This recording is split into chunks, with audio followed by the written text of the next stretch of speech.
A $199 Tesla phone is entering the conversation, and some seniors may not even have to pay for it. The real problem with phones today. Here is something the phone industry does not talk about enough. Your $1,000 smartphone was never built to protect you. It was built to sell you the next one. Speed, cameras, storage, these things get better every year. But the moment a scam call comes through, the phone still rings. A small warning label appears, and then you are left alone to decide what to do.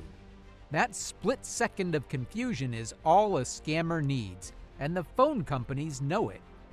Most of the time, your data is not even sitting on your device. It moves through cloud systems constantly, which means more places for things to go wrong. The whole setup is reactive, meaning something bad has to happen first before anything changes, and that model has not worked for millions of people. That is the gap this phone is trying to fill, and the price is where it starts. Why $199 actually means something different. The price alone is not what makes this interesting. What makes it interesting is what the price represents. Most phones are sold at high margins with the expectation that you will pay again in 2 years, then again 2 years after that. Service plans, repair costs, and upgrade cycles quietly add up to a number most people never sit down to calculate. This phone is being positioned as a break from that pattern. The argument being made is that someone switching to this device could save up to $17,000 over 10 years, once you factor in everything from monthly bills to replacements. That is not a small claim, and it shifts the conversation from specs to the actual cost of living. For people on fixed incomes, that difference is not a bonus, it is significant. And for some seniors, even that $199 may not apply. The free phone idea everyone is talking about. Beyond the $199 price, there is a specific program gaining attention that could make the phone completely free for a portion of seniors. According to what has been shared so far, roughly 300,000 units are being set aside for people aged 65 and older who draw at least 60% of their income from Social Security.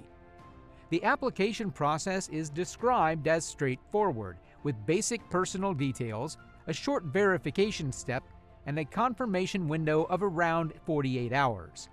Registration is expected to open on March 31, 2026, with shipping beginning on August 1. Some areas with higher reported scam rates may be prioritized first.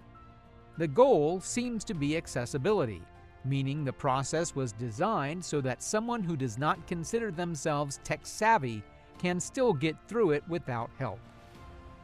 Blocking scams before you even know they called. This is where the phone takes a genuinely different approach. Rather than flagging a number after it rings, the system analyzes both the caller's number and voice patterns before the call ever reaches you. The reported reduction in scam calls is around 92%, which would make a noticeable difference in daily life for anyone who currently deals with them regularly. Text messages go through a similar process. Instead of just scanning for known bad numbers, the system checks multiple signals at once, things like suspicious links, urgent phrasing, and unusual timing patterns. Anything that crosses a risk threshold gets filtered before you see it.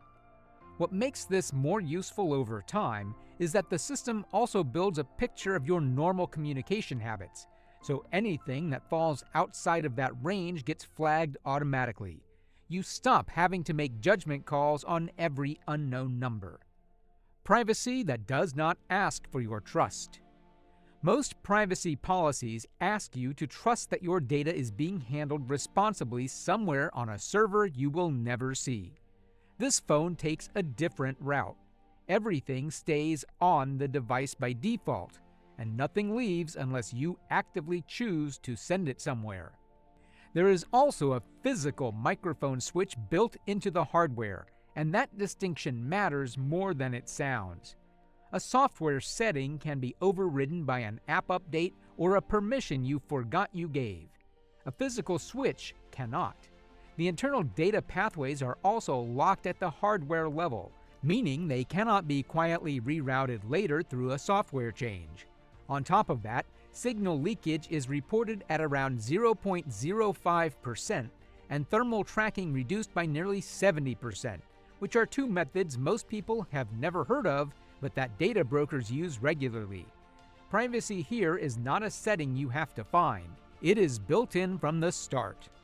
Built to stay in your hand. Around 68% of older users have dropped their phone within 2 years, and that statistic says something about how these devices are designed versus how they are used in real life. Thin glass and smooth edges look good in advertisements, but are harder to hold during an actual phone call or while walking. This phone addresses that with a textured frame that improves grip by roughly 40% and a slip detection feature that sends a small vibration the moment the phone starts to slide, giving you a fraction of a second to react. At about 110 grams, it stays light enough for extended use without feeling like a compromise. Durability testing puts it at 1,000 drops from 6 feet with the screen remaining intact, and IP69 water resistance means rain, spills, and splashes are not a concern. The design is built around how people actually use phones, not how they look in a product photo. A battery you will not have to think about. Lithium batteries degrade. Most people replace their phone partly because the battery stops lasting through the day, not because the phone itself has stopped working. This device uses an aluminum-ion battery instead, which handles heat better and holds up through far more charge cycles, around 2,000 compared to the roughly 500 you get from a standard battery. In practical terms, that translates to about 56 hours of continuous video or roughly 7 days of regular use on a single charge.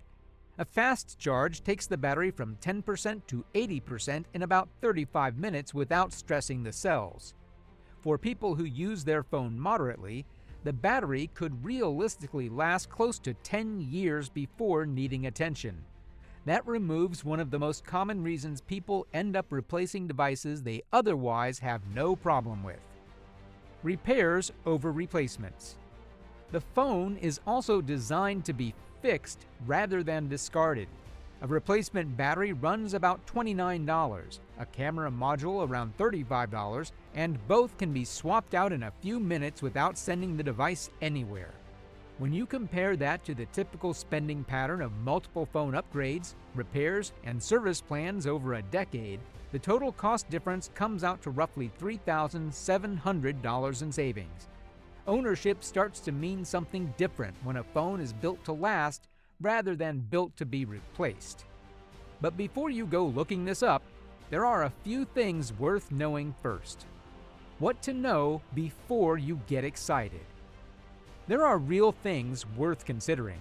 First-generation products come with first-generation problems, and this will likely have bugs that take time to sort out.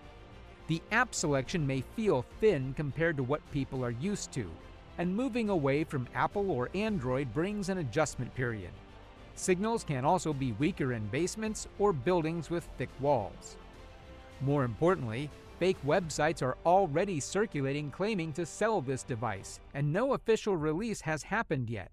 Patents and production timelines suggest real progress is being made, but the honest question is whether the final product actually delivers on what has been described, or whether some of these promises get quietly scaled back before launch.